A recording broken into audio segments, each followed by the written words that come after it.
ಯಾವ ರೀತಿ SLC ಆಗಲಿ PUC ಆಗಲಿ ಡಿಗ್ರಿ ಮಾಡ್ತಾರೆ. ಈಗ ಸರ್ಕಾರ ಏನ್ ಮಾಡ್ತಾ ಇದೆ ಅಂದ್ರೆ ಎಲ್ಲೆಲ್ಲಿ ಮದ್ರಸ ನಡೀತಾ ಇಲ್ವೋ ಅಲ್ಲಿ ನಾವೇ SLC ಕಟ್ಟಿಸ್ತೀವಿ ಆ ಮಕ್ಕಳಿಗೆ. ಕುರಾನ್ ಓದಿದವರು ಕುರಾನ್ ಜೊತೆಗೆ 8, 9, 10 ಅಲ್ಲಿ ಸ್ಟಾರ್ಟ್ ಮಾಡಿ ಅಲ್ಲಿ ನಾವು ಟೀಚರ್ಸ್ ಸಂಬಳನೂ ಕೊಡ್ತೇವೆ.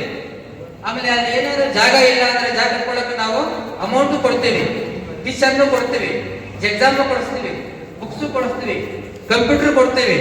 ಮಕ್ಕಳನ್ನ ನಾವು ಅರಬಿ ಜೊತೆಯಲ್ಲಿ SLC PUC ಡಿಗ್ರಿನೂ ಮಾಡ್ತೀವಿ.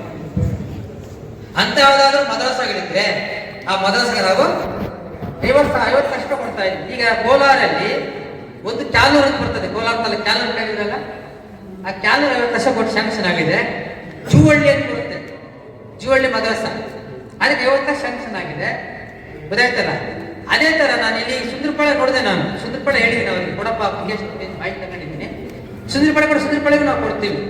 ಆತ ಅಂದ್ರೆ ಮಕ್ಕಳು ಅಲ್ಲೇ ಇರ್ಬೇಕು. ಈಗ ಇಲ್ಲಿ ಮದ್ರಾಸ ಇದೆ, ಬೆಳಿಗ್ಗೆ ಬರ್ತಾರೆ, ಒಂದು 10 ನಿಮಿಷ ಅಲ್ಲಿ ಕುರಾನ್ ಮಾಡ್ತಾರೆ, ಮತ್ತೆ ಮನೆಗೆ ಹೋಗ್ಬಿಡ್ತಾರೆ.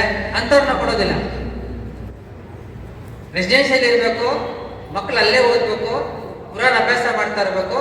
ಜೊತೆಗೆ ಈ ನಮ್ಮ ಏನ್ ಸರ್ಕಾರ ಕೊಡ್ತದೆ ಸಿಲೆಬಸ್ ಅದನ್ನು ಪಾಠ ಮಾಡಿ ಅಲ್ಲಿ ಕೂಡ ಅವರು ಈ ಕುರಾನ್ ಜೊತೆಗೆ ಇಲ್ಲಿ ಕೂಡ ಅವರು ಮೇಲ್ ಬರಲಿ ಅಂತಕ್ಕಂಥದ್ದು ಸರ್ಕಾರ ಉಲ್ಲೇಖ ಮಾಡಿದೆ. ಯಾರು ಗೊತ್ತಿದ್ರೆ ಆ ವಿಚಾರ ಕೂಡ ಅವ್ರಿಗೆ ಹೇಳಿ.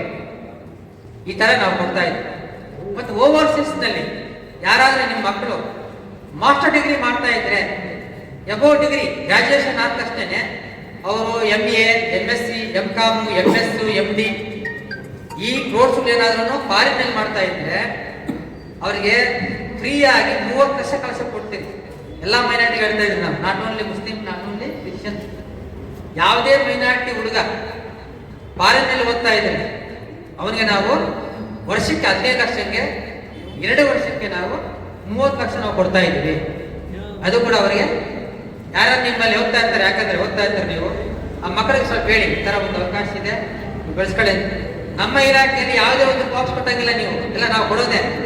KMT ನೀವು ಲೋನ್ ಕೊಡಬೇಕು, ಬಾಕ್ಸ್ ಕೊಡಬೇಕು. ನಮ್ಮಲ್ಲಿ ಒಂದು ಬಾಕ್ಸ್ ಕೊಡಂಗಿಲ್ಲ. ಸ್ಕಾಲರ್ಶಿಪ್ ಆಗಿರಲಿ ಅಥವಾ ಕನ್ಸ್ಟ್ರಕ್ಷನ್ ಆಗಿರಲಿ, ಈ ತರ ಕನ್ಸ್ಟ್ರಕ್ಷನ್ ಆಗಿರಲಿ ಯಾವುದಕ್ಕೂ ₹1 ನೀವು ವಾಪಸ್ ಕಟ್ಟಂಗಿಲ್ಲ. ಇದು ಕಲ್ಯಾಣ ಇಲಾಖೆ. ಕಲ್ಯಾಣ ಮೀನ್ಸ್ ಏನಪ್ಪ ಅಂದ್ರೆ ವೆಲ್ಫೇರ್ ಡಿಪಾರ್ಟ್ಮೆಂಟ್. ವೆಲ್ಫೇರ್ ಅಂದ್ರೆ ಒಂದು ನಾವು ಕೊಟ್ಟ ಮೇಲೆ ನಿಮ್ ಕಡೆಯಿಂದ ಡೆವಲಪ್ಮೆಂಟ್ ಆಗಬೇಕು. ಅವ್ರ ವಿನಃ ನಾವು ಯಾವುದೇ ಕಾರಣಕ್ಕೆ ನಿಮ್ಮಿಂದ ನಾವು ಕಾಯ್ದೆ ಬಯಸೋದಿಲ್ಲ ಅಂತಕ್ಕಂಥ. ಮತ್ತೆ ಈ ಹೊಸದಾಗಿ ಒಂದು ಈ ಆಶೀರ್ವಾದ ಅಂತಕ್ಕಂಥ ಒಂದು ಕಂಪನಿಯಿಂದ ಒಂದು ಟ್ರೈನಿಂಗ್ ಕೊಡಿಸ್ತಾ ಇದ್ದೀವಿ.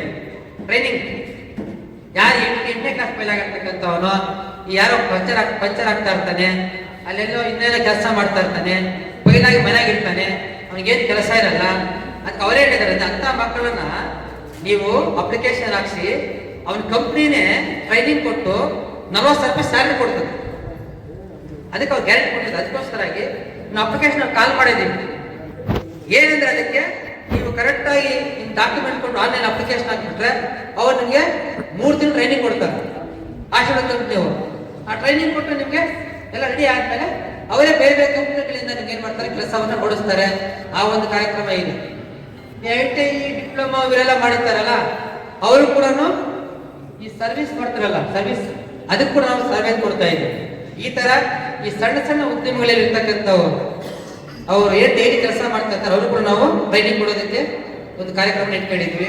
ಮತ್ತೆ ಮನೆ ಹೋಟೆಲ್ ಮ್ಯಾನೇಜ್ಮೆಂಟ್ ಅಂತ ಮಾಡಿದ್ವಿ. ಅದು ಈಗ ಮುಗಿದೋಗಿದೆ. ಹೋಟೆಲ್ ಮ್ಯಾನೇಜ್ಮೆಂಟ್ ಶೆಫ್ ಬರ್ತದಲ್ಲ, ಇವು ದೊಡ್ಡ ದೊಡ್ಡ ಹೋಟ್ಲಲ್ಲಿ ಈ ಶೆಫ್ ಬರ್ತಾರಲ್ಲ, ಅವ್ರಿಗೆಲ್ಲ ಸಂಬಳ ಒಂದು 50,000 70,000 ಇರ್ತದೆ. ಅದಕ್ಕೆ ನಾವೇ ಟ್ರೈನಿಂಗ್ ಕೊಡ್ತೀವಿ.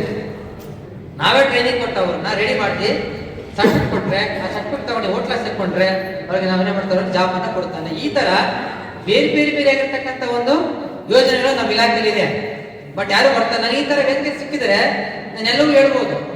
ಇವ್ರೇನ್ ಮಾಡ್ತಾರೆ, ಮಸೀದಿಗೆ ಈ ತರ ಪಾಂಪ್ಲೆಟ್ ಕೊಟ್ಬಿಡ್ತಾರೆ. ಆ ಪಾಂಪ್ಲೆಟ್ ಕೈ ಕೊಟ್ಬಿಡ್ತಾರೆ.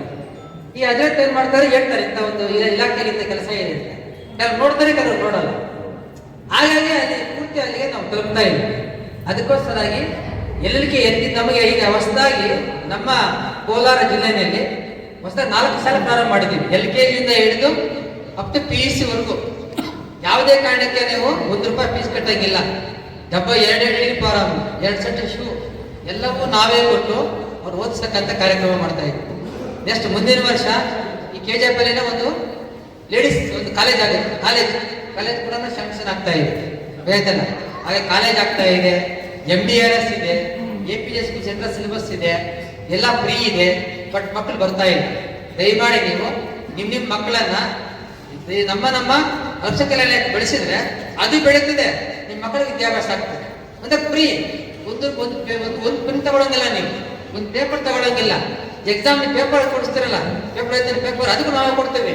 ಆ ಬೈಂಡ್ ಬರ್ತದಲ್ಲ, ಬೈಂಡು ನಮ್ದೆ, ಪೆನ್ನು ನಮ್ದೆ, ಸ್ಕೆಚ್ ಪೆನ್ನು ನಮ್ದೆ, ಎಲ್ಲ ಈಚ್ ಅಂಡ್ ಎವರಿ ಮೆಟೀರಿಯಲ್ಸ್ ಏನೇನಿದೆ ಪ್ರತಿಯೊಂದು ನಾವು ಕೊಡ್ತೇವೆ. ಏನು ತಗೊಳಂಗಿಲ್ಲ. ಗೌರ್ಮೆಂಟ್ ಸ್ಕೂಲೆಲ್ಲ ನೀವು ಏನಾದ್ರು ಒಂದು ನೋಟ್ಬುಕ್ ಕೊಡಿಸ್ಬೇಕು, ಒಂದು ಪೆನ್ನು ಕೊಡಿಸ್ಬೇಕು, ಒಂದು ರಬ್ಬರ್ ಕೊಡಿಸ್ಬೇಕು, ಏನು ಕೊಡಿಸಂಗಿಲ್ಲ ನೀವು. ಅವನು ಬರೆಯೋ ಪೆನ್ನಿಂದ ಹಿಡಿದು ಅವನು ಏನೆಲ್ಲ ಬಳಸ್ತಾನೆ ಎಜುಕೇಶನ್ಗೆ ಎಲ್ಲವೂ ಫ್ರೀ. ಈಗ ನೀವು ನಮ್ಮ ಏನಿದ್ರೆ ಮೌಲಾನ ಸ್ಕೂಲ್ ಹೋದ್ರೆ ಸುಮಾರು ನಿಮಗೆ ಯೂನಿಫಾರ್ಮ್ 100 ಸೆಟ್ ಖಾಲಿ ಇದೆ, ಸ್ಟಾಕ್ ಇದೆ. ಅವ್ರು ನೋಟ್ಬುಕ್ಸ್ ಒಂದು 100 ಜನ ಸ್ಟಾಕ್ ಇದೆ, ಎಲ್ಲ ಸ್ಟಾಕ್ ಇಟ್ಟಿದ್ದೀವಿ ನಾವು.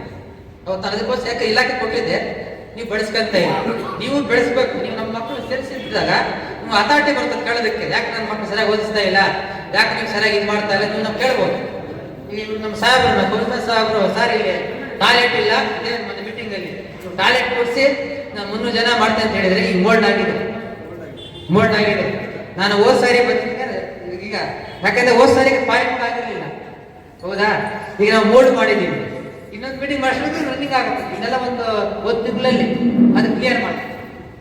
ಅಂದ್ರೆ ನಾವೇನ್ ಹೇಳ್ತಾ ಇದ್ದೀವಿ ಅಂದ್ರೆ ಹೇಳ್ತಿದ್ದ ವಿಚಾರನ ಅಲ್ಲಿ ತಲುಪಿಸ್ತಾ ಸರ್, ನೀವು ಈ ತರ ಟಾಯ್ಲೆಟ್ ಇಲ್ಲ ಅಂತ ಮಕ್ಕಳು ಸೇರ್ತಾ ಇಲ್ಲ, ಟಾಯ್ಲೆಟ್ ಕೊಡಿ ಅಂತ ತಕ್ಷಣ ಟಾಯ್ಲೆಟ್ ಕೊಟ್ಟಿದ್ದಾರೆ, ಶಾಂಕ್ಷನ್ ಆಗಿದೆ, ಕೆಲಸ ನಡೀತಾ ಇದೆ. ಇನ್ನೊಂದು ತಿಂಗಳಲ್ಲಿ ಆ ಕಾರ್ಯಕ್ರಮ ಮುಗಿತದೆ. ಆ ರೀತಿಯಾಗಿ PhD ಮಾಡ್ತಕ್ಕಂಥವರಿಗೆ ತಿಂಗಳು ಕೂಡ ನಾನು ಒಂದು 25,000 10,000 ರೂಪಾಯಿ ಕೊಡ್ತೀವಿ, ಇನ್ಸೆಂಟಿವ್ಸ್ ಕೊಡ್ತೀವಿ ನಾವು. MP ಮಾಡೋರಿಗೆ ನಾವು ತಿಂಗಳು ನಾವು ಕೊಡ್ತೀವಿ. ಮನೆ 25,000 B.Ed ಯಾರು ಮಾಡಿರ್ತಾರೆ, B.Ed ಡಿಗ್ರಿ ಮಾಡ್ತಾರಲ್ಲ, B.Ed ಯಾರ್ಯಾರು ಮಾಡ್ತಾರ ಮೈನಾರಿಟಿ ಎಲ್ಲರೂ ಕೂಡ ಒಬ್ಬೊಬ್ಬರಿಗೆ 25,000 ರೂಪಾಯಿ ನಾವು ಕೊಡ್ತಾ ಇದ್ವಿ.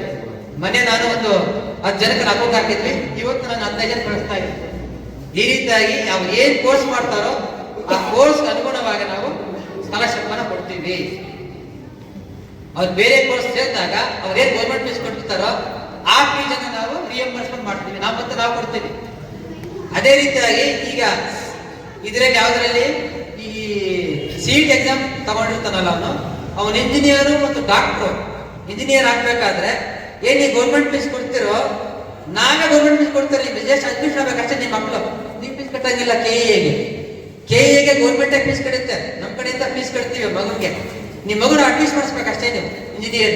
ಇಂಜಿನಿಯರ್ ಆಗಿರಲಿ, ಡೆಂಟಿಸ್ಟ್ ಆಗಿರಲಿ, ಏನೇ ನಿಮ್ಗೆ ಗೌರ್ಮೆಂಟ್ ಫೀಸ್ ಇದ್ರೆ ಅಲ್ಲಿ CETಗೆ, CET ಸೆಲ್ಗೆ, KEಗೆ ನಮ್ಮ ಇಲಾಖೆನೇ ದುಡ್ಡು ತುಂಬುತ್ತೆ. ಆ ಒಂದು ಕಾರ್ಯಕ್ರಮ ಕೂಡ ಇದೆ.